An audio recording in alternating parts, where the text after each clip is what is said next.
نحمده ونصلي على رسوله الكريم اما بعد فاعوذ بالله من الشيطان الرجيم بسم الله الرحمن الرحيم رب اشرح لي صدري ويسر لي امري واحلل عقدة من لساني يفقهوا قولي. اللہ کو یاد کرے، اس کا شکر کرے، اس کا ذکر کرے اور اس کے آگے جھکے، اسی کا وفادار بن جائے، اس کو بھولے نہیں. اور پھر فرمائے انما حرم علیکم المیتۃ، ایک وہ تھا جو اہل عرب نے خود پہ حرام کر رکھا تھا، اللہ پہ ناحق باتیں کہتے تھے، اور ایک وہ ہے جو اللہ نے خود بتا دیا کہ کیا کچھ حرام ہے. ہر چیز حلال ہے جب تک کہ اس کو حرام کہہ نہ دیا جائے، اور حرام کا اختیار کس کے پاس ہے؟ اللہ کے پاس.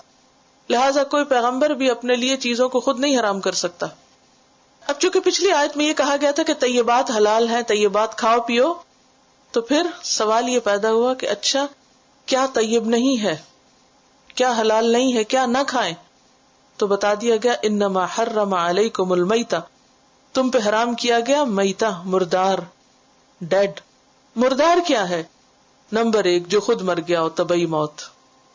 نمبر 2 جو ذبح نہ کیا گیا ہو، کسی اور طریقے سے مرا ہو.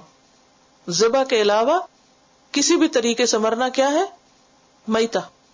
چاہے وہ چوٹ کھا کے، چاہے اوپر سے گر کے، چاہے لڑ کے، کوئی بھی ہو، وہ آگے وضاحت آئے گی. نمبر 3 ذبح تو کیا گیا لیکن خون نہیں نکلا، ایسے طریقے سے ذبح کیا گیا جس میں پورا خون باہر نہیں نکلا، غلط جگہ سے ذبح کر دیا، خون جسم میں ہی رک گیا، وہ بھی مردار کی ضمن میں آتا ہے. پھر اگلی بات یہ کہ کسی ایسے شخص نے ذبح کیا ہو جو مسلمان یا اہل کتاب میں سے نہ ہو، جیسے کسی مجوسی نے یا مرتد نے، ایتھیسٹ وغیرہ نے ذبح کیا، تو یہ ساری چیزیں کس میں آ جاتی ہیں؟ خواہ وہ ذبح بھی ہو لیکن وہ مردار ہی کی قسم ہوگا. اب اگر میں آپ سے امتحان میں پوچھوں تو جواب دے سکیں گے؟ اس کا جواب آنا اس لیے بھی ضروری ہے کہ یہ ہماری روزمرہ زندگی سے متعلق چیزیں، جو خود مر گیا یا پھر ذبح نہ کیا گیا یا غیر اللہ کے نام پہ ذبح کیا گیا یا ذبح کیا گیا تو خون نہیں نکلا یا کسی غیر اہل کتاب میں سے کسی نے ذبح کیا، تو یہ سب کیا ہے؟ حرام. حرم، اس نے حرام کیا ہے، یہ نہیں کھا سکتے. والدم، دوسری چیز خون. اچھا خون میں کیا حرام ہے؟ بہتا ہوا خون، جو جمع ہوا خون ہے وہ حرام نہیں، جیسے تلی اور کلیجی. حدیث ہے اس کے بارے میں، احلت لنا میتتان ودمان، ہمارے لیے 2 مردار اور 2 خون حلال کیے گئے. فَأَمَّا الْمَيْتَتَانِ فَالْحُوتُ وَالْجَرَادُ، جہاں تک 2 مرداروں کا تعلق ہے تو وہ ٹڈی اور مچھلی ہے. سمندر کا جو کھانا ہے، مچھلی آپ نکالے تو مر جائے، اسے ذبح نہ بھی کرے تو حلال ہے. اور اسی طرح ٹڈی میں خون نہیں ہوتا، اس لیے وہ مری ہوئی بھی ہو تو حلال ہے. وَأَمَّا الدَّمَانِ، جہاں تک 2 خونوں کا تعلق ہے تو وہ جمع ہوئے خون ہے، الطحال والکبد، تلی اور کبد، کلیجی. یہ مسند احمد کی روایت ہے. تلی میرے خیال سپلین کو کہتے ہیں. تو بہتا خون حرام ہے. کون سا خون حرام ہے؟ بہتا، جمع ہوا نہیں، جو رگوں میں ذبح کرنے کے بعد، نکالنے کے بعد پھر بھی جو رہ جائے، ہڈی میں رہ جائے، رگوں میں رہ جائے، تلی کی شکل میں یا کلیجی کی شکل میں، وہ حلال ہے. یہ ایکسپشنل چیز بھی ہمیں دین نہیں بتائی ہے. اور کیا حرام ہے؟ وَلَحْمَ الْخِنزِيرِ، خنزیر کا گوشت. اگرچہ خنزیر کی ساری چیزیں ہی حرام ہے لیکن لحم کا کیوں ذکر کیا گیا؟ اس کو ذبح کرنے میں مطلوب کیا ہوتا ہے؟ گوشت. خنزیر کا گوشت حرام ہے کیونکہ عام طور پہ آپ دیکھیں کہ جانور کا گوشت ہی مطلوب ہوتا ہے، اور گوشت کی پھر قسمیں ہوتی ہیں، ہڈی والا یا بغیر ہڈی کے، یا لیگ چاہیے یا کچھ اور چاہیے. جو بھی قسمیں آپ کو سب کو اچھی طرح مجھ سے زیادہ معلوم ہے، میری وضاحت کی ضرورت نہیں. لیکن یہ کسی نے نہیں کہا ہڈی خریدنی ہے اور گوشت والی ہڈی دے دے. کیا کہتے ہیں؟ ہڈی والا گوشت دے دیں. تو گوشت مانگا جاتا ہے نا، ہڈی تو نہیں مانگی جاتی.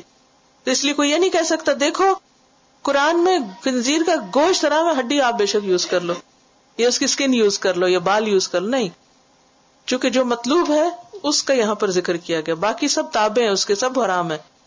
اور خاص طور پہ تو پیچھے کھانے کی بات ہو رہی ہے، اس لیے یہاں پر لحم الخنزیر کی بات ہوئی. بالوں کھالوں کی یہاں ضرورت نہیں تھی اس کی وضاحت کی. یہ بات میں کیوں اتنی وضاحت سے کری؟ کیونکہ لوگ ایسی باتوں میں تعویلیں کرتے. دیکھو کہاں لکھا ہے کہ ہر چیز حرام ہے؟ قرآن میں تو لکھا ہے خنزیر کا گوشت حرام. یہ نہیں دیکھتے کس کانٹیکس میں بات آ رہی ہے. یہ کھانے کے کانٹیکس میں بات آ رہی ہے. اور اگر یہاں ایک لسٹ بنائے دے, دیکھو خنزیر کا گوشت بھی حرام ہے, ہڈی بھی حرام, بال بھی حرام ہے, کھال بھی حرام ہے, اس کے ناخن بھی حرام, فلاں. It doesn't make sense. یہ اللہ کی کتاب ہے, یہ کوئی تمہاری کوئی ریسیپی بک تھوڑی ہے. وَلَحْمُ الْخِنزِيرِ, اور خنزیر کا گوشت بھی حرام ہے. وَمَا أُهِلَّ بِهِ لِغَيْرِ اللَّهِ, اور وہ سب بھی حرام ہے جس پر اللہ کے سوا کسی اور کا نام بلند کیا گیا ہو. جیسے عربوں کے ہاں بتوں کا نام لے کر جانور ذبح کرتے, جیسے ہم کہتے ہیں بسم اللہ اللہ اکبر, تو وہ اللہ کا بھی نام لے لیتے تھے اور ساتھ کسی بت کا بھی لے لیتے, یا بعض اوقات صرف بت کا لیتے اور اللہ کا نہیں لیتے. بعض اوقات بتوں کے آگے خاص پتھر رکھے ہوتے تھے, اس کے اوپر ذبح کر کے وہیں چھوڑ دیتے تھے. اور بعض اوقات وہاں لے جا کے نہیں, کہیں بھی بیٹھ کے ذبح کرتے, لیکن نیت اور دل میں کیا ہوتا کہ یہ ہم بتوں کی خوشنودی کے لیے ذبح کر رہے ہیں تاکہ وہ اللہ کے یہاں ہماری سفارش کریں.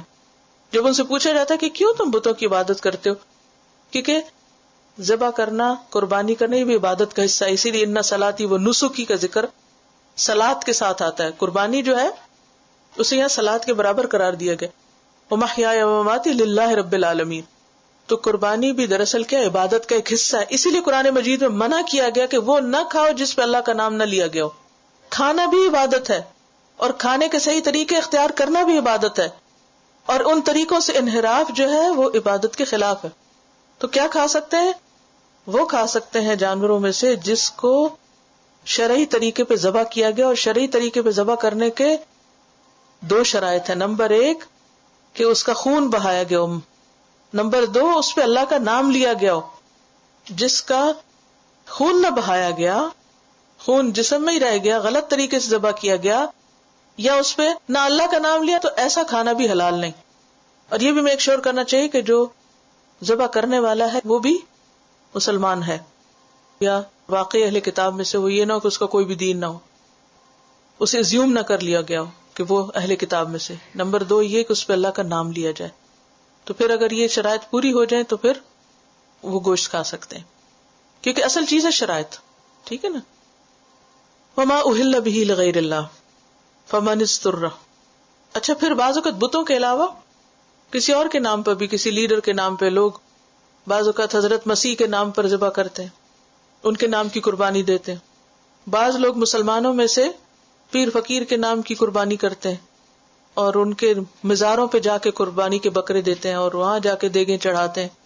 تو یہ سب بھی کس میں آ جاتا ہے؟ اللہ کے سوا کسی اور کی خوشنودی کے لیے, کسی اور کے نام پر, کسی اور کے مزار پہ, کسی اور کے لیے قربان کرنا. خواہ وہ ذبح کریں یا ویسے ہی جا کے وہاں کچھ چڑھاوا چڑھائیں, سب حرام ہے. ایسے ہی حرام ہے جیسے خنزیر اور خون اور مردار حرام ہے. ہاں, ہر چیز میں ایکسیپشن بھی, کیونکہ ہمارا دین آسانی کا دین ہے. انشاءاللہ اس کی آگے بھی ابھی آیات آئیں گی, پھر مزید وضاحت کریں گے. فمن اضطر, تو جو کوئی مجبور کر دیا گیا, جو بے قرار ہو جائے, مجبور ہو جائے, کچھ اور نہ ملے. اور اضطرار کا روٹ کیا ہے؟ ضرر, یعنی جس کو نقصان کا اندیشہ ہو, بیمار ہونے کا یا ہلاک ہونے کا. غیر باغن, وہ اس کا چاہنے والا نہیں, اس کی طلب نہیں, اس کی ڈیزائر نہیں کہ وہ حرام کھائے. ولا آدن, اور نہ وہ ضرورت سے زیادہ کھائے, یعنی بہت پیٹ بھر کے نہ کھائے, صرف جان بچانے کے لیے کھائے. فلا اسم علیہ, تو اس پہ گناہ نہیں, یعنی اس کو کوئی سزا نہیں ملے گی. بعض اضطراری حالات, اضطراری کا مطلب سمجھتے, مجبور. جی ہاں, یا تو ایسی جگہ پر ہے کہ جہاں حلال ہے ہی نہیں, یا کسی ایسے ہاسپٹل میں ہے جہاں کوئی مسلمان نہیں, کوئی حلال نہیں, اور اگر وہ نہیں کھاتا اس وقت تو اس کی جان جانے کا اندیشہ ہے. کسی ایسے ویرانے میں یا کسی بھی جگہ پر جہاں سب کچھ ختم ہو گیا, بعضوں کا دشمنوں کے گھیرے میں آ جاتا ہے انسان, کھانا پانی ختم ہو جاتا ہے, اور اس صورت میں صرف اس کے پاس حرام ہی اویلیبل ہے, تو جان بچانے کے لیے صرف تھوڑا بہت لے لینے میں گناہ نہیں. لیکن یہ کہ اس کے اندر شوق نہ ہو. باغی کا کیا مطلب ہے یہاں؟ اس کو ڈیزائر یا شوق نہیں, اور نہ ہی وہ ضرورت سے زیادہ استعمال کرنے والا ہے. آدن سے کیا مراد ہے؟ ضرورت سے زیادہ. کیونکہ قرآن پاک میں آتا ہے سورۃ المائدہ آیت 3 میں فَمَنِ اسْتُرَّ فِي مَخْمَصَةٍ غَيْرَ مُتَجَانِفٍ لِإِثْمٍ فَإِنَّ اللَّهَ غَفُورٌ رَحِيمٌ، جو مجبور کر دیا جائے بھوک میں، یعنی شدید بھوک ہو، غیر متجانف لِإِثْمٍ، گناہ کا ارادہ نہ ہو، گناہ کی طرف مائل ہونے والا نہیں، فَإِنَّ اللَّهَ غَفُورٌ رَحِيمٌ، تو اس کے لیے اللہ غفور الرحیم ہے۔ اور یہاں بھی کیا فرمایا؟ ان اللہ غفور الرحیم، بے شک اللہ غفور الرحیم ہے، اللہ اس کا یہ گناہ معاف کر دے گا۔ اور اللہ سبحانہ و تعالی نے یہ اجازت کیوں دی ہے؟ کیونکہ وہ رحیم ہے، وہ کیا نہیں چاہتا کہ بندہ اپنے آپ کو ہلاک کر ڈالے۔